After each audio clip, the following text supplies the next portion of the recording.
கொஞ்சம் பேர் வந்து சில அசம்ஷன்ல இருக்காங்க. ஆமாம், அந்த அசம்ஷன்ஸ்லாம் மாற்றணும். கண்டிப்பாக. ப்ளஸ் வந்து நிறைய பேர் வந்து இதை யூஸ் பண்ணி திருப்பி சில ஸ்கேம்ஸ் வந்து ஆமாம், இது எல்லாத்தையும் நம்ம சார்ட் அவுட் பண்ணிட்டு இந்த இது ஒரு எபிசோட வைக்கிறோம். இந்த ஐஎல்ஆர் ரூலில் இந்த டிபெண்ட்னு ஒரு வார்த்தை வந்துச்சு அந்த ஒயிட் பேப்பரில். அந்த ஒயிட் பேப்பரில் அந்த டிபெண்ட் எதை மீன் பண்ணுறாங்க? பேஜ் நம்பர் 69 265th பாயிண்ட் என்ன போட்டிருக்காங்கன்னா, we will continue to offer a shorter pathway to settlement. ஒருத்தர் இருக்காருங்க, அவர் வந்து இப்போதைக்கு 5 years எடுத்து ஐஎல்ஆர் எடுத்துட்டார். அதுக்கப்புறம் தான் கல்யாணம் பண்ணுறாரு. கரெக்ட். இப்போ அவங்களுக்கு என்ன நடக்கும்? அவங்க பிரிட்டிஷோவில் செட்டில்டாக இருந்து அவங்களுடைய குழந்தை இறந்துருந்தாங்க. அதே மாதிரி அவங்க செட்டில் ஆகிறதுக்கு முன்னாடியோ இல்லை செட்டில் ஆனதுக்கு பிறகோ அது மாதிரி இறந்துருந்தாங்கன்னா அந்த குழந்தைய வச்சு கூட நீங்கள் வந்து செட்டில் ஆகலாங்கிற மாதிரி ஒரு ரூட்டை எடுத்துகிட்டு வர போகிறோம் அப்படிங்கிறது. இப்போ வந்து இப்போ இந்த ஏர்ன்டு செட்டில்மெண்ட்டுனா என்ன அப்படிங்கிறது நிறையா பேருக்கு வந்து ஒரு கொஷின் இருக்குது. இது வந்து பிஸ்னஸ் டெவலப்மெண்ட் இன்னொன்று வந்து மினிமம் சேலரி ஒன்று ஓகே 38,000 இப்போ வந்து ஃபுட் ட்ரக் பண்ணிட்டு இருக்காங்க 3 months-ஆ. அவங்கள்ட்ட அஃபோர்டபிலிட்டி இருக்குது. 38,000 மேலே என்னால் கொடுக்க முடியும். ஏன் நான் இதுக்கப்புறம் வந்து இதை வந்து ஒரு ஃப்ரான்ச்சைஸியாக மாற்றி பெருசாக்குறதுக்காக நான் பிஸ்னஸ் டெவலப்மெண்ட் பண்ணுறேன்னு ஒரு கேஸ் போட்டால் அங்கே நிற்குமான்னு கேட்குறேன்.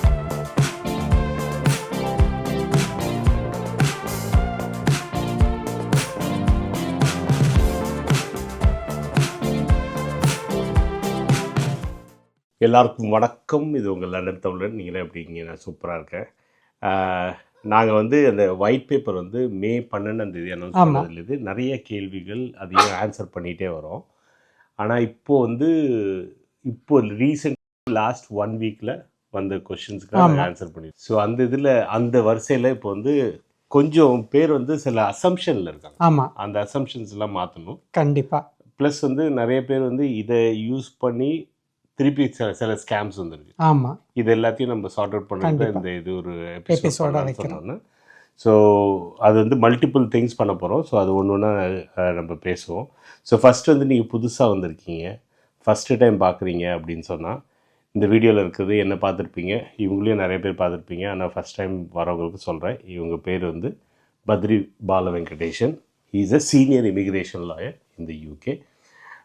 மோர் தென் 6,000 கேசஸ் பாசிட்டிவ் கேசஸ் பண்ணிவிட்டு IAAன்னு சொல்லுவாங்கள்ல, கரெக்ட், IAAல லெவல் 3 முடிச்சிருக்காங்க. விச் மீன்ஸ் தட் இமிக்ரேஷனை பொறுத்த வரைக்கும் உங்களோட கேஸை ஒரு கோர்ட்டில் போய் அவங்களால வாதாடி நிறைய ஜெயிச்சிருக்காங்க, வாதாடி ரெப்ரசன்ட் பண்ண முடியும்.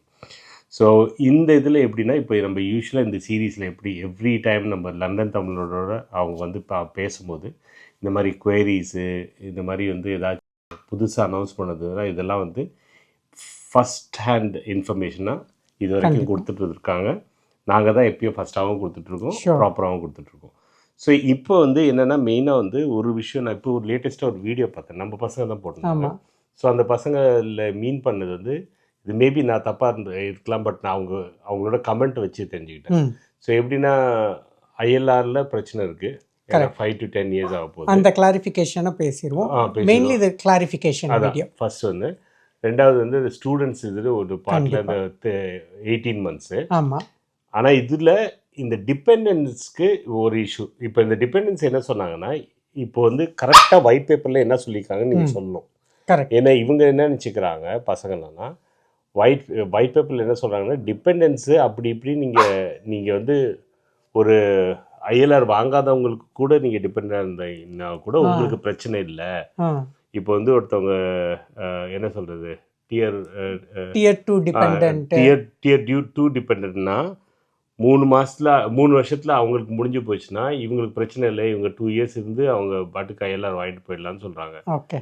அவங்க நினைக்கிறாங்க இந்த 5 year ஸ்கீம் வந்து இவங்களுக்கும் சேரும், 10 yearsக்கு அவங்களுக்கு வராது, ஒன்லி டிபெண்டன்ஸ்க்கு வந்து. இப்போ டிபெண்டன்ட் நீங்கள் டியர் 2ஓட டிபெண்டன்ட் இருந்தீங்கன்னா உங்களுக்கு 5 yearsல ஐஎல்ஆர் வரும்னு நினைக்கிறாங்க. அது ராங். அதை நீங்கள் சொல்லுங்கள் கிளியராக. என்னென்னா இந்த ஐஎல்ஆர் ரூலில் இந்த டிபெண்டன்ட்னு ஒரு வார்த்தை வந்துச்சு அந்த ஒயிட் பேப்பரில். அந்த ஒயிட் பேப்பரில் அந்த டிபெண்ட் எதை மீன் பண்ணுறாங்க? ஓகே, அந்த கிளாரிஃபிகேஷன் நம்ம வந்து அந்த ஒயிட் பேப்பர்லேயே போய் அந்த ரிலவெண்ட் இதை படிச்சிடலாம். சரி அப்போ வந்து அது கிளியராக இருக்கும். பேஜ் நம்பர் முதற்கொண்டு நான் அதை சொல்லிடுறேன். ஓகே சரியா? ஸோ நம்ம அதுலேருந்து ஸ்டார்ட் பண்ணுவோம். அதுலேருந்து ஸ்டார்ட் ஓகே, நான் இப்போ ஒயிட் பேப்பரை நான் ஓப்பன் பண்ணுறேன். ஸோ நான் white paper home office publish பண்ண 12th May 2025 page number 69 and 76 அதில் என்ன இருக்குங்கிறத வேர்ட் பை வேர்ட் நான் படிச்சுட்டு அதுக்கு எக்ஸ்பிளைன் பண்ணுறேன். ஓகே. ஸோ அதில் பேஜ் நம்பர் 69 265th பாயிண்ட் என்ன போட்டிருக்காங்கன்னா, we will continue to offer a shorter pathway to settlement for non-UK dependents of British citizens. Non-UK dependent of British citizens. Okay. To 5 years. Okay. Provided they have remained compliant with the requirement, and we will retain existing safeguard to protect the vulnerable, including settlement rights for victim of domestic violence and abuse. So இந்த கேட்டகரியில் இருக்கிறவங்களுக்கு என்ன மாதிரி இருக்குதோ அதில் எந்த மாற்றம் இல்லை, 5 இயர்ஸே வச்சுக்கிறோம். சப்ஜெக்ட் டு அவங்க அந்த ரிக்குவயர்மெண்ட்ஸை மீட் பண்ணுறாங்க. ரிக்குவயர்மெண்ட்ஸ் இப்போ என்ன? கல்யாணத்தில் இருக்கணும், ஆமாம், மேரிடாக இருக்கணும், பிரேக்காக இருக்கக்கூடாது, 29,000 ஏர்ன் பண்ணியிருக்கணும், எக்ஸ்டென்ஷன் போகும்போது 29,000 அந்த புருஷன் கட்டிட்டு இருந்தா அவங்க இவங்க டிபெண்டா ஒன்றும் பண்ணணும்னு கூட அவசியமே இல்லை. இல்லை ஹஸ்பண்ட் அண்ட் ஒய்ஃப் கம்பைண்டாக 14,000 ஏர்ன் பண்ணாலும் காட்டிக்கலாம். ஸோ இங்கிலீஷ் எக்ஸாம் இனிஷியலாக A1, அப்புறம் எக்ஸ்டென்ஷனில் A2, அப்புறம் செட்டில்மெண்ட்டில் B1. ஸோ அவங்க தெளிவாக சொல்லியிருக்கிறது டிபெண்டன்ஸ் ஆஃப் பிரிட்டிஷ் சிட்டிசன்ஸ்னு. ஸோ அடுத்தது மக்கள் வந்து கேட்பாங்க, ஓ அப்போ அயலார் டிபெண்டன்ஸ் கிடையாதான்னு. இல்லை, பிரிட்டிஷ் சிட்டிசன்ஸ் அவங்க மீன் பண்ணுறது எனி செட்டில்டு. ஓகே, புரியுதுங்களா? அவங்களுக்கு மட்டும்தான் 5 years. Again I will go and read. அதுல இப்போ எனக்கு ஒரு கொஸ்டின், இப்போ வந்து ஐஎல்ஆர் இருக்காங்கன்னு வைங்க, ஐஎல்ஆர் எடுத்துட்டாங்கன்னா அது இப்போ ஐஎல்ஆர் எடுத்துட்டாலும் அது இப்போ ஒருத்தர் இருக்கார் இங்க, அவர் வந்து இப்போதைக்கு 5 இயர்ஸ் எடுத்து ஐஎல்ஆர் எடுத்துட்டார், அதுக்கப்புறம் தான் கல்யாணம் பண்றாரு. கரெக்ட். இப்போ அவங்களுக்கு என்ன நடக்கும்? அவங்களும் 5 இயர்ஸ் தான். 5 இயர்ஸ் வைஃப் ஊர்ல இருந்து கொண்டு வராங்கன்னா 5 இயர்ஸ். அதுல ஸ்பெசிஃபிக்கா அது சொல்லி ஒன்லி சிட்டிசன் தான, பிரிட்டிஷ் சிட்டிசன் தான் சொல்லியிருக்காங்க. That's a very good question. Okay. So நார்மலா அவங்க சொல்றது வந்து ஒரு செட்டில்டுக்கு என்னவோ அதுக்கான இமிகிரேஷன் ரூல்ஸை தான் வந்து அவங்க சொல்லியிருக்காங்க. Again this is a very valid point. So அந்த செட்டில்டுங்கிறது இல்லாமல் பிரிட்டிஷ் சிட்டிசன் சொல்றாங்க. அப்போ அயலார்ல இருக்கிறவங்க வரமாட்டாங்களா அப்படின்னா, it is a good question. அதுக்கு என்ன பொறுத்தவரை ஃப்ரம் மை அண்டர்ஸ்டாண்டிங் அவங்களுக்கும் தான். பட் அதுலேயும் ஒரு அவங்க கிளாரிஃபிகேஷன் அதுவும் இல்லை அப்படின்னு சொல்கிறாங்கன்னா அதை பற்றியான கிளாரிஃபிகேஷன் ஃபியூச்சரில் வரும். But to the best of my knowledge what do they mean by British சிட்டிசனா anyone settled in the UK அப்படிங்கிற ரூல்ஸில் தான் அந்த 5 இயர்ஸ் இது வந்து பார்த்தீங்கன்னா. அப்படி இல்லைனாலும் நீங்கள் சொல்கிற மாதிரி வந்து அதுக்கு ஒரு கிளாரிஃபிகேஷன் வரும். என்னென்ன இப்போதைக்கு நம்ம அசம்ஷன் தான் வச்சுருக்கோம். கரெக்ட். ஒன்றுக்கு கிளாரிட்டி இருக்குது. பிரிட்டிஷ் சிட்டிசனோட கல்யாணம் பண்ணிட்டு வந்தீங்கன்னா 5 வருஷம். பட் இதுக்கு வந்து ஒரு ரைட்டிங்கில் போடல. பட் நீங்கள் சொல்கிறீங்க செட்டில் ஸ்டேட்டஸ்க்கு அதான் கொடுப்பாங்க. ஆமாம், செட்டில்டுக்கும் அதுதான் கொடுப்பாங்க. நார்மலாக செட்டில்டும் வந்து பிரிட்டிஷ் சிட்டிசன் அவங்க எல்லாருமே ஒரே கேட்டகரியில் தான் அவங்க பார்ப்பாங்க. சரி, ஓகே. ஸோ அந்த இதில் இருக்கிறவங்களுக்கு 5 இயர்ஸ் தான். Fine, okay. கண்டிப்பாக பிபிஎஸ் டிபெண்டன்ட்டோ இல்லை ஒரு ஸ்டூடெண்ட் டிபெண்டன்ட்டோ இல்லை டயர் 1, அதாவது ஸ்கேலப் வீசாவில் இருக்காங்க அவங்களுடைய டிபெண்டன்ட்டோ அந்த மாதிரி அவங்க எதுவுமே கிளாரிஃபை பண்ணலை. சாரி, அவங்கெல்லாம் எலிஜிபிள்னு சொல்லலை. அவங்க கிளியராக சொல்லியிருக்கிறது என்னன்னா, பிளாக் அண்ட் ஒயிட்டாக பிரிட்டிஷ் சிட்டிசனோட ஒய்ஃப்னா அவங்களுக்கு மட்டும் ஷார்ட்டர் பாத்தில் நாங்கள் கண்டினியூ பண்ணுறோம். 5 இயர்ஸில் அவங்களுக்கு செட்டில்மெண்ட் கிடைக்கும். மற்ற எந்த பாத்தில் இருக்கிறவங்களுக்கும் பாயிண்ட் பேஸ் சிஸ்டமில் இருக்கிறவங்களுக்கு கிடையாது. அவங்க 10 இயரில் தான் வருவாங்க. அதில் எந்த மாற்றமும் இல்லை. சரியா? ஸோ இப்போ இது ஃபர்ஸ்ட் பாயிண்ட். மக்களோட கொஸ்டினை கிளாரிஃபை பண்ணிடலாம். சரி. இப்போவும் வந்து ரெண்டாவது இன்னொரு பேஜ் நம்பர் 76ல் அதே இதையே ஹைலைட் பண்ணியிருக்காங்க. இதில் நீங்கள் கேட்டிங்க பாருங்க, அந்த பாயிண்ட்டை வந்து தெளிவாக போட்டிருக்காங்க. We will continue to offer a shorter pathway to settlement for non-UK dependents of British citizen to 5 years and we will retain existing safeguard to protect the vulnerable. அதையே ஹைலைட் பண்ணி போட்டிருக்காங்க. அது மட்டும் இல்லாமல் அவங்க என்ன போட்டிருக்காங்கன்னா, இன்னொரு point, we will create a new bereaved parent route, allowing those in the UK on the route of a parent of a British or settled child who have tragically lost their child to settle immediately.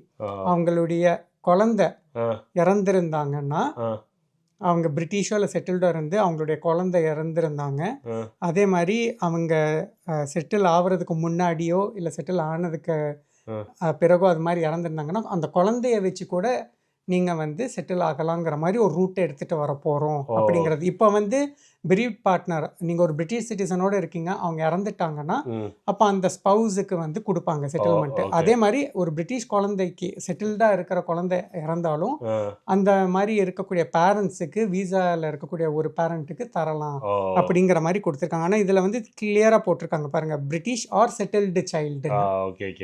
புரியுதுங்களா? மேலே வந்து அந்த British சிட்டிசனோட இது அவங்க மீன் பண்ணுறது அதுதான், but அயலார் ஸ்பவுஸ்னாலும் இருக்கணுங்கிறது தான் எங்களுடைய அண்டர்ஸ்டாண்டிங். இந்த ஃபர்ஸ்ட் பாயிண்ட் கிளியர் ஆயிடுச்சு. Page number 69 and 76 of the white paper. So page number 69 and 76 போய் பாருங்கள். இப்போ நிறைய பேருக்கு வந்து கிளாரிட்டி வந்துடும். ஸோ நீங்கள் வந்து சப்போஸ் வந்து Tier 2 ஸ்கில்டு ஒர்க் விசா இதிலெல்லாம் இருக்கீங்கன்னா, நீங்கள் வந்து ஒரு இப்போ யாரையோ கல்யாணம் பண்ணிட்டு வரீங்கன்னா அவங்களுக்கு வந்து 5 வருஷத்தில் கொடுத்துருவாங்க. அப்படி இல்லை, அது வந்து உங்களோட இதில் தான் அடக்குறாங்க. எதர் நீங்கள் ஐஎல்ஆர் இல்லைன்னா சிட்டிசன்ஷிப்பில் இருந்தீங்கன்னா அவங்களுக்கு வந்து இந்த மாதிரி வைஃபையை புதுசாக கொண்டு வராங்க, இல்லை ஆல்ரெடி இருக்காங்கன்னா அவங்க 10 இயர்ஸில் வரமாட்டாங்கிறத தான் கிளாரிஃபை 5 இயர்ஸில் அப்படி நிற்கிது. ஓகே, சூப்பர், இது கிளியர் ஆயிடுச்சு. சரியா?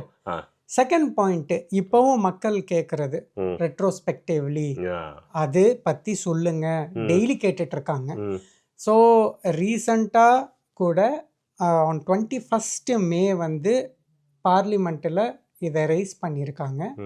ஸோ அவங்க அதுக்கு வந்து home office minister Seema Malhotra வந்து கிளாரிஃபிகேஷன் கொடுத்துருக்காங்க. ஆனால் எகெயின் அதில் ஃபுல்லாக சொல்லலை, நோன்னு சொல்லலை. ஆனால் அதுக்கு ஒரு ஆன்சர் கொடுத்துருக்காங்க 21 மே 2025. அதை நான் வந்து படிக்கிறேன். அதாவது Olivia Blake Labour MP, Sheffield ஹாலமோட லேபர் எம்பி வந்து கேட்டிருக்காங்க. என்ன கேட்டிருக்காங்கன்னா, to ask the secretary of state for the home department with reference to her department publication entitled Restoring Control over the Immigration System White Paper published on 12th May 2025 whether the changes to qualifying period for settlement from 5 to 10 years will impact people on the skilled worker route who are already in the UK அப்படின்னு சொல்லி home office minister அவங்க கிட்ட கேட்டிருக்காங்க. அதுக்கு home office minister 21 மே reply பண்ணியிருக்காங்க. We will be consulting on the earned settlement scheme later this year and will provide further details at that stage. அப்படின்னு தான் சொல்லியிருக்காங்க. எகெயின் நோன்னு சொல்லலை. ஓகே, நோன்னு சொல்லலை, கன்சல்டிங் ஸ்டேஜில் தான் இருக்குது அப்படிங்கிறத சொல்லியிருக்காங்க. இப்போ இந்த ஏர்ன்டு செட்டில்மெண்ட்டுனா என்ன அப்படிங்கிறத நிறையா பேருக்கு வந்து ஒரு கொஷின் இருக்குது. இது கிளாரிஃபிகேஷன் இல்லை. இதோட ஃபுல் இன்ஃபர்மேஷன் வந்து இன்னும் ஹோம் ஆஃபீஸ் தரலை. அந்த ஏர்ன்டு செட்டில்மெண்ட்டுக்கு அவங்க என்ன சொல்லியிருக்காங்கன்னா 10 வருஷத்துலேருந்து 7 வருஷத்துக்கு குறைக்கலாம், 5 வருஷத்துக்கு குறைக்கலாம் அப்படிங்கிற மாதிரி சொல்லியிருக்காங்க. பட் என்ன க்ரைட்டீரியா அப்படிங்கிறது சொல்லலை. அவங்க ஒரு ஜென்ரலாக கொடுத்துருக்கிறது எப்படின்னா, யாரெல்லாம் கான்ட்ரிபியூட் பண்ணுறாங்களோ டு த எக்கானமி அவங்க வந்து 5 இயர்ஸுக்கு வரலாம். ப்ளஸ் யாரெல்லாம் வந்து சொசைட்டிக்கு கான்ட்ரிபியூட் பண்ணுறாங்க, மெயினாக வந்து இப்போது இந்த அதாவது என்ஹெச்எஸ்ல இருக்கிறவங்க வந்து அவங்க வந்து மோஸ்ட் ஆஃப் தெம் என்ஹெச்எஸ்ல இருக்கிறவங்க இதில் குவாலிஃபை ஆவாங்க. டாக்டர்ஸ், நர்சஸ், கன்சல்டன்ட்ஸ், அந்த மாதிரி இருக்கக்கூடிய மக்கள் வந்து குவாலிஃபை ஆகிடுவாங்க. மூணாவது அவங்க சொல்கிறது கான்ட்ரிபியூஷன் டு த சொசைட்டி வந்து சேரிட்டி. சேரிட்டிக்கு நிறையா கான்ட்ரிபியூட் பண்ணியிருக்காங்க. அந்த ரிஜிஸ்டர்ட் சேரிட்டி அந்த பற்றியான ஃபர்தர் இன்ஃபர்மேஷன்லாம் வந்து சொல்ல போகிறாங்க வரக்கூடிய நாட்களில். ஸோ இது இப்போதைக்கு கிடச்சிருக்கிற கிளாரிட்டி இதுதான். இப்போ நீங்கள் ஆல்ரெடி லோக்கலில் ஒரு ஃபுட் பேங்க்கில் ஒரு ஆக்டிவ் மெம்பராக இருக்கீங்க, இல்லை ஒரு ரிஜிஸ்டர்ட் சேரிட்டியில் வந்து நீங்கள் மாதம் ஒரு நாள் போய் பண்ணுறீங்க, இதெல்லாம் வந்து உங்களுடைய செட்டில்மெண்ட்டை குறைக்கிறதுக்கு இருக்கும். இப்போ நீங்கள் வந்து மற்ற பாயிண்ட்ஸ் எல்லாம் இதையும் வந்து ஒரு பாயிண்ட்ஸாக கொண்டு வர போகிறோம். இதுக்கு இந்த பாயிண்ட்ஸு இந்த இந்த இதெல்லாம் நீங்கள் பண்ணியிருக்கீங்க, இவ்வளோ ஏர்ன் பண்ணியிருக்கீங்க, இந்த செக்டரில் வேலை பார்த்துருக்கீங்க. உதாரணத்துக்கு ஃபார் எக்ஸாம்பிள் சொல்கிறேன், NHS செக்டரு இல்லை வேறு ஏதாவது ஒரு செக்டரு அதுக்கு கான்ட்ரிபியூட் இதில் வேலை பார்த்துக்கிங்கன்னா இது எக்ஸ்ட்ரா 20 பாயிண்ட்ஸ் அப்படிங்கிற மாதிரி கொண்டு வர போகிறாங்க. நான் 20 பாயிண்ட்ஸுங்கிறது ஒரு எக்ஸாம்பிளுக்கு சொல்கிறேன். அதே மாதிரி சேரிட்டிக்கு இந்த ஆக்டிவிட்டி எல்லாம் பண்ணியிருக்கீங்க, இந்த லெட்டரெல்லாம் சேரிட்டிலேருந்து நீங்கள் வாங்கி கொடுத்தீங்கன்னா இதுக்கு அப்போது நீங்கள் இவ்வளோ பாயிண்ட்ஸை ஏர்ன் பண்ணிங்கன்னா 5 வருஷத்துக்கு வரீங்க, இவ்வளோ பாயிண்ட்ஸ் நீங்கள் ஏர்ன் பண்ணிங்கன்னா மேபி 7 இயர்ஸு அப்படிங்கிற மாதிரி கொண்டு வர போகிறாங்க. Earned citizenship. இப்போது நம்ம இதை வந்து ஒரு 3 கேஸாக பார்ப்போம். ஃபஸ்ட்டு கேஸு ரெட்ரோஸ்பெக்டிவ்லின்னு சொல்லிட்டாங்க அப்படின்னா என்ன ஆகும் அப்படின்னா, எல்லாருக்குமே ஸ்கில்டு ஒர்க்கரில் இப்போ இருக்கிறவங்களுக்கும் 10 வருஷம். இப்போ அவங்களுடைய பொறுத்தவரை எப்படின்னா எல்லாருமே 10 இயர்ஸுக்குன்னு நாங்கள் கொண்டு வந்துடுவோம். Make your way down from 10 to 5 years அப்படின்னு சொல்கிறாங்க. ஸோ நான் இப்போ முன்னாடி சொன்ன மாதிரி ஒவ்வொரு சிச்சுவேஷனுக்கும் ஒரு பாயிண்ட்ஸை நீங்கள் ஸ்கோர் பண்ணுவீங்க. ஸோ அதுக்கேற்ற மாதிரி நீங்கள் கம்மியாக கொண்டு வரலாம். ஓகே, இது ஒரு first scenario. Second scenario legal challenge. இப்போ நிறையா பேர் வந்து எலிஜிபிள் ஆகாமல் இருக்கிறாங்க அந்த 5 இயர் ரூட்டில். அப்போ அவங்களுக்கு வந்து என்ன பண்ணுவாங்கன்னா அவங்க still they will go head. எப்படி HSMP ஃபாரம்ங்கிறது ஒன்று கிரியேட் பண்ணாங்களோ இதுக்கும் வந்து ஆல்ரெடி பேரிஸ்டர்ஸ் கிங் கவுன்சில் இருக்கிறவங்க எல்லாரும் வந்து already they are started working together. இது வந்தால் என்ன பண்ணணும் அப்படிங்கிறதுக்கு ஒரு லீகல் சேலஞ்ச் கொண்டு வரப்போ ஹோம் ஆஃபீஸ்க்கு செக்ரட்டரி ஆஃப் ஸ்டேட்டுக்கு எகெயின்ஸ்டாக எடுத்துகிட்டு போவாங்க. இது வந்து நார்மலாக இந்த மாதிரி ஒரு கேஸ் வந்து ஒரு டெசிஷன் வர்றதுக்கு மினிமம் 2 to 4 இயர்ஸ் வரை எடுக்கும்.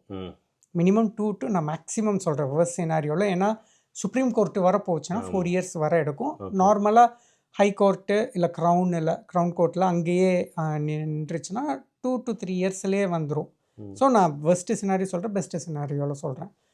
அப்போது அங்கே வந்து ஜெயிச்சிட்டாங்க அப்படின்னா இப்போது ஜெயிக்கிறதுக்கான சான்சஸ் எவ்வளோ ஜாஸ்தியானா, அதாவது சிமிலர் கேஸ்லாம் இருக்கிறதுனால chances are very very good. But again nothing is guarantee. அப்போது it can change but good chance. So இது செகண்ட் சினாரியோ. லீகல் சேலஞ்ச் பண்ணுவாங்க. 2 to 4 இயர்ஸ் ஆகுதுன்னு சொல்றீங்களா? அந்த 2 to 4 இயர்ஸ்க்குள்ளார இப்போ ஒருத்தவங்களுக்கு அந்த டைம் வந்துடுச்சு, அப்போ என்ன ஆகும்? இப்போ வந்து அவங்க எக்ஸ்டெண்ட் பண்ணி தான் ஆகணும். இப்போ நிறைய பேர் வந்து எக்ஸ்டெண்ட் பண்ண முடியாம ஊருக்கு போயிருந்தாங்க, இல்லை ஊருக்கு போயிட்டாங்க, அவங்களுக்கு இல்லை அப்படின்னா HSMP ஃபாரம் கேஸ்லாம் வச்சு சொல்கிறேன். ஸோ அந்த இதில் வந்து கேஸ் ஜெயிச்ச போது போனவங்க கூட இந்தியாவிலேருந்து நீங்கள் அப்ளை பண்ணுங்கள், நீங்கள் இதுக்கு வந்து ஃபீஸே பே பண்ண வேணாம், நீங்கள் டைரெக்டாக வந்து நீங்கள் அப்ளை பண்ணுங்கள், உங்களுக்கு நாங்கள் வந்து செட்டில்மெண்ட் தரோம், உங்களுக்கு வீசா தரோம்னு சொல்லியிருந்தாங்க. ஸோ அதே மாதிரியான கான்செப்ட் இப்போ மக்கள் போயிட்டாங்க, இல்லை இங்கே இருந்து எக்ஸ்டெண்ட் பண்ணியிருக்காங்க. அப்போ அந்த மாதிரி இருக்கிறவங்களுக்கு ஸோ போன தடவையில் வந்து அந்த காஸ்ட்டு வந்து சில இதெல்லாம் வந்து ரீஇம்பர்ஸ் பண்ணோம் அந்த மாதிரி. பட் அதுக்காக ரீஇம்பர்ஸ் ஆகுமாங்கிறது இல்லை, அந்த ஜட்ஜ்மெண்ட்டை பொறுத்து இருக்கு. பழைய இது வச்சு சொல்றேன், பழைய இதில் இருக்கிறத நான் சொல்கிறேன். இப்படி தான் ஆகுங்கிறதுக்கு வாய்ப்பில்லை. இவ்வளவும் நான் சொல்கிறேன். மேபி இன் வேர்ஸ்ட் சினாரியோ 10% நம்ம லூஸ் கூட பண்ணலாம். பட் டியூரிங் தட் கேஸ் நடக்கிறதுக்கு அதோட தீர்ப்பு வர வரைக்கும் அது வந்து எல்லாருமே ரெட்ரோஸ்பெக்டிவ்லி தான் மக்கள் அதை கண்டினியூ பண்ணணும். சரி, ஓகே. ஸோ இந்த செகண்ட் சினாரியோவில் நம்ம ஜெயிக்கிறோன்னு வச்சுப்போம். ஜெயிக்கிறோன்னா நமக்கு பழைய மக்களுக்கு போனவங்க ஆல்ரெடி இருந்தவங்க எல்லாரும் கொடுத்துருவாங்க. இன்கேஸ் அந்த செகண்ட் சினாரியோலேயே பி தோத்துட்டோம்னா then it is retrospectively. Okay. Third scenario அவங்க கன்சல்டேஷன்ல இல்ல இனி வரக்கூடிய மக்களுக்கு தான் அப்படின்ட்டாங்கன்னா ப்ராப்ளம் சால்வ். மக்கள் வந்து ஒரி பண்ண வேண்டாம். சரியா? இனி வரக்கூடிய எக்ஸிஸ்டிங் ஆட்கள் பயப்பட வேண்டாம். சரியா? So as of now home office clarification தரல ரெட்ரோஸ்பெக்டிவ்லியா இல்லை புதுசாக வரவங்களுக்கு தானா அப்படிங்கிறதுக்கு. ஏன்னா பிபிசி நம்ம சொன்ன மாதிரியும் சரி, அதே மாதிரி ஃபினான்ஷியல் டைம்ஸ் அவங்க டைரெக்டாக கேட்டபோது ஹோம் ஆஃபீஸில் இருக்க மக்கள் வந்து அந்த பர்டிகுலர் சேனலுக்கு வந்து சொல்லியிருக்கிறது ரெட்ரோஸ்பெக்டிவ்லி தான் அப்படின்னு சொல்லியிருக்காங்க. ஆனால் மினிஸ்டர்ஸ் வந்து அதை கன்ஃபார்ம் பண்ணலை. ஸோ அன்டில் மினிஸ்டர்ஸ் வந்து கன்ஃபார்ம் பண்ணாமையும் அது ஸ்டேட்மெண்ட் ஆஃப் சேஞ்சஸில் பார்லிமெண்ட்டில் போய் வராத வர நத்திங் இஸ் சர்டைன். ஸோ மக்கள் வந்து கொஞ்சம் வெயிட் பண்ணுங்க. You will have more clarification on this. Panic ஆக வேண்டாம். ஆஸ் இட் இஸ் ரெட்ரோஸ்பெக்டிவ்லின்னு இருந்தாலும் உங்களுக்கு ப்ராப்பராக நீங்கள் டேக்ஸ் பே பண்ணிகிட்ருக்கீங்க, உங்களுக்கு 5 வருஷமும் வந்து நீங்கள் ஒழுங்காக டேக்ஸ் பே பண்ணிகிட்ருக்கீங்க அப்படிங்கிறவங்க, ப்ளஸ் உங்கள் ஜாபில் ஒழுங்காக நீங்கள் வேலை பார்த்துட்ருக்கீங்க, அந்த மாதிரி இருக்கிறவங்க, கம்பெனி வந்து ரிவோக் ஆகலை, அந்த மாதிரி இஷ்யூ இல்லாதவங்க பயப்பட வேண்டாம். You will still qualify. என்னோட அசம்ஷன் நான் புரிஞ்சுக்கிட்டது எப்படின்னா, நிறையா பேர் வந்து 1 வருஷம் டேக்ஸ் கட்டாமல் கம்பெனி வந்து பஸ்ட் ஆகி 60 days லெட்டர் வந்து வராமல் 1 வருஷம் வெயிட் பண்ணிவிட்டு அதுக்கப்புறம் பண்ணுறவங்க, 2 வருஷம் கழித்து வரவங்க, அந்த மாதிரி இருக்கிறவங்களுக்கு ப்ராப்ளம் வரதுக்கான வாய்ப்பு ஜாஸ்தியாக இருக்கும். அப்படிங்கிறது தான் என்னுடைய அசம்ஷன் இந்த ரூல்ஸை பொறுத்தவரை. ஸோ மற்றபடி மக்கள் வந்து பயப்பட வேண்டாம். சூப்பர். சரியா? இதில் வேற கிளாரிஃபிகேஷன் வந்து அடுத்தது ஆர்கிஎஃப் லெவல் 3 to 6. இப்போ வந்து அதை ஒரு கொஸ்டினாகவே கேட்டுறேன். இப்போ வந்து என்னென்னா அந்த ஆர்கிஎஃப் லெவல் 3 to 6 ஒரே கல்லில் 2 மாங்காய் அடிக்கிற மாதிரி 2 கேள்வி கேட்குறேன். ஒன்று வந்து இப்போது இருக்க பஸ் இந்த மார்க்கெட் எப்படின்னா, நிறைய பேர் வந்து இந்த செல்ஃப் ஸ்பான்சர்ஷிப் இதாக பண்ணிட்டு இருக்காங்க. ஸோ அவங்க எல்லாருமே பார்த்தா ஒரு ஃபுட் ட்ரக்கோ ஒரு பீஸா இதோ இதை வச்சுட்டு, ஏன்னா இப்போ கரண்ட் சினாரியோவில் அது ஒர்க் அவுட் ஆகும். புரியுதா இல்லையா? இன்னும் அமலுக்கு வரல. கரெக்ட். இன்றைக்கும் பண்ணால் அது நடக்கும். புரியுதா இல்லையா? பட் அவங்க எல்லாமே அசியூம் பண்ணிட்டு இருக்காங்க இப்போ வந்து அது வந்து உடனே இப்போ ஒரு பிஸ்னஸ் ஆரம்பித்து பண்ணிடலான்னு. லாஸ்ட் டைமே நீங்கள் கிளாரிஃபிகேஷன் கொடுத்துருந்தீங்க. இப்போ ஒரு பிஸ்னஸ் ஆரம்பித்து அதுக்குள்ளார பண்ணணுன்னா it will be dangerous. It is risky, ரொம்ப ரிஸ்கி. ஓகே, அது வந்து ஃபஸ்ட்டு. ஸோ மெயினாக வந்து அது கிளியராக சொல்கிறது எப்படின்னா, இன்னைய சினாரியோ இன்னைக்கு இப்போ ஆரம்பிக்குது. இன்னைய டேட் பார்த்துக்கிட்டிங்கன்னா, இந்த டேட் படி ஒரு செல்ஃப் ஸ்பான்சர்ஷிப் பண்ணுறது. இன்றைக்கி காலைல கூட 2 பேர் ஃபோன் பண்ணாங்க. ஆனால் ஒரு கடை வந்திருக்கு, நான் எடுத்து செல்ஃப் ஸ்பான்சர்ஷிப் பண்ணலான்னு. நான் என்னோட கிளைண்ட்ஸுக்கு நான் அட்வைஸ் பண்ணுறது கிடையாது. இப்போ செல்ஃப் ஸ்பான்சர்ஷிப்பு நீங்கள் இனிமே தான் பிஸ்னஸ் ஸ்டார்ட் பண்ண போகிறீங்க, இந்த டேட்டில் இருந்து தான் அப்படின்னா, உங்களுக்கு ஒரு பிஸ்னஸை ஸ்டார்ட் பண்ணி அதை ஒரு 2 மாதம் ரன் பண்ணி அதுக்கப்புறம் நீங்கள் அப்ளை பண்ணி உங்களுக்கு லைசன்ஸ் எடுத்து நீங்கள் வீசா எடுக்கணும். ஸோ இந்த ஹோல் ப்ராசஸ்ஸு நீங்கள் எப்படி பார்த்தாலும் 4 to 6 months எடுக்கும். நம்ம ஆல்ரெடி ஜூனில் இருக்கோம். ஏன்னா நீங்கள் இது எல்லாமே பண்ணி பிஸ்னஸ் நீங்கள் லைசன்ஸ் அப்ளை பண்ணும்போது ரூல்ஸ் மாறிடுச்சுன்னா கூட ஆர்கிஎஃப் 3 to 6ன்ட்டாங்கன்னா முடிஞ்சது. So it is not advisable at all for any one starting business today. இல்லை இனிமே தான் நான் அடுத்த வாரம் தான் பிஸ்னஸ் ஸ்டார்ட் பண்ண போகிறேன், இல்லை நாளைக்கு நான் ஸ்டார்ட் பண்ண போகிறேன், ஒரு கடை எடுக்கட்டுமா, இல்லை ஒரு ரெஸ்டாரண்ட் எடுக்கட்டுமா, இல்லை ஒரு டேக்அவே எடுக்கட்டுமா, ஃபியூவல் ஸ்டேஷன் எடுக்கட்டுமானா வேண்டாம். இதுவே சார் நான் ஆல்ரெடி ஃபியூவல் ஸ்டேஷன் ரன் பண்ணிகிட்ருக்கேன், ஆல்ரெடி ஒரு கடை ரன் பண்ணிகிட்ருக்கேன், நான் ஒரு சின்ன டேக்அவே வச்சுருக்கேன், ஃபுட் ட்ரக்கு வச்சுருக்கேன், 3 மாதமாக ரன் பண்ணிகிட்ருக்கேன், எல்லா டாக்குமெண்ட்ஸுமே இருக்குது, நான் பண்ணலாமான்னா கண்டிப்பாக செய்யலாம். அதுதான் நாங்கள் இப்போ நிறையா பேர்த்துக்கு பண்ணிகிட்ருக்கோம். ஆல்ரெடி எஸ்டாப்ளிஷ்டு பிஸ்னஸ் நீங்கள் இப்போ பண்ணாலும் உங்களால் லைசன்ஸ் எடுத்து டெட்லைனுக்கு முன்னாடி ஆர்கிஎஃப் லெவல் 3 to 5ல் நீங்கள் மாறிக்கலாம். சூப்பர். ஸோ இப்போவும் யாரெல்லாம் பிஸ்னஸ் இருக்கோ இம்மீடியட்டாக லைசன்ஸ் அப்ளை பண்ணுங்கள். This is your now are never. அதாவது லோவர் லெவல் ஜாப்ஸில் போகணும்னா this is your golden lower லெவலில் ஆர்கிஎஃப் லெவல் 3 to 5 அதுக்குள்ளார பண்ணணும். சரி, இப்போ வந்து ஆஃப்லைன் பிஸ்னஸ் ஒரு கடை எடுக்கும்போது இப்போ கரண்ட் சினாரியோவில் நீங்கள் செல்ஃப் ஸ்பான்சர்ஷிப் பண்ணும்போது என்ன ரோலுக்கு அப்ளை பண்ணுங்க? Okay, shop supervisor, shop keeper, shop manager, இந்த 3 போஸ்ட்டுக்கு தான் பண்ண முடியும். இந்த 3 என்ன?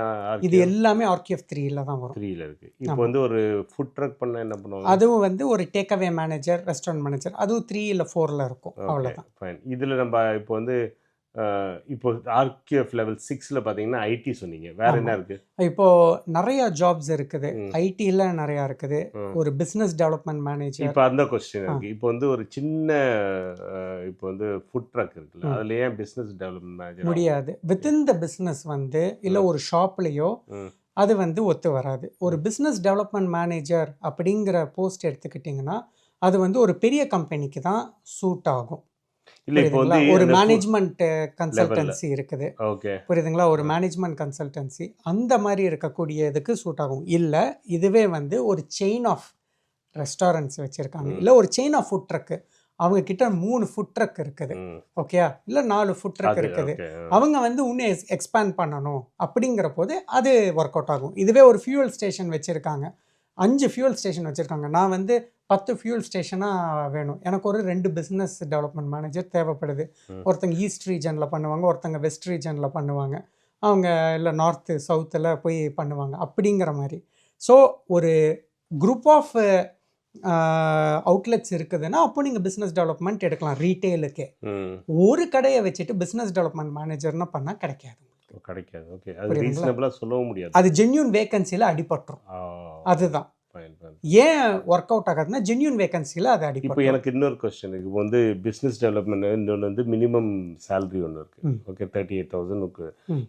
இப்போ வந்து ஃபுட் ட்ரக் பண்ணிட்டு இருக்காங்க 3 months-ஆ, அவங்கள்ட்ட அஃபோர்டபிலிட்டி இருக்குது, 38,000 மேலே என்னால் கொடுக்க முடியும், ஏன் நான் இதுக்கப்புறம் வந்து இதை வந்து ஒரு ஃப்ரான்ச்சைஸியாக மாற்றி பெருசாக்குறதுக்காக நான் பிஸ்னஸ் டெவலப்மெண்ட் பண்ணுறேன்னு ஒரு கேஸ் போட்டால் அங்கே நிற்குமான்னு கேட்குறேன். Okay, it is a very good question.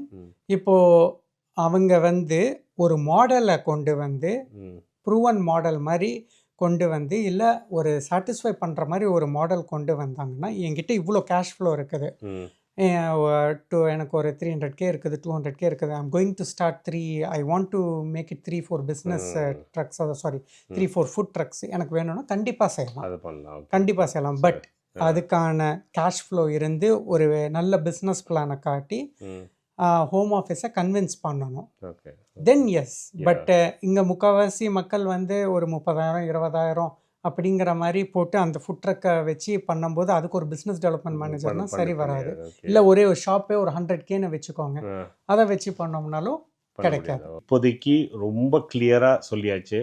உங்களுக்கு வந்து செல்ஃப் ஸ்பான்சர்ஷிப் பண்ணும் அப்படின்னு யாராச்சும் வந்து ஓகே என்கிட்ட இந்த பிஸ்னஸ் இருக்குது வாங்கிக்கிங்க, இது நீங்கள் வாங்கினீங்கன்னா உடனே ஆயிடலாம் அப்படின்னா சொன்னால் please consult proper immigration lawyer பண்ணிவிட்டு அதுக்கப்புறம் பண்ணுங்கள். ஏன்னா வந்து அது ரொம்ப இம்பார்ட்டன்ட். ரொம்ப சூப்பர். அடுத்தது என்ன கொஸ்டின் இருந்தது? ஸோ நெக்ஸ்ட்டு வந்து இப்போது ரீசண்ட் லைசன்ஸு பண்ணும்போதோ இல்லை ஸ்கில்டு ஒர்க்கர் வீசா என்ட்ரி கிளியரன்ஸோ இல்லை இன் கண்ட்ரியில் பண்ணுறதுக்கோ ப்ராசஸை நிறையா சேஞ்ச் பண்ணியிருக்காங்க.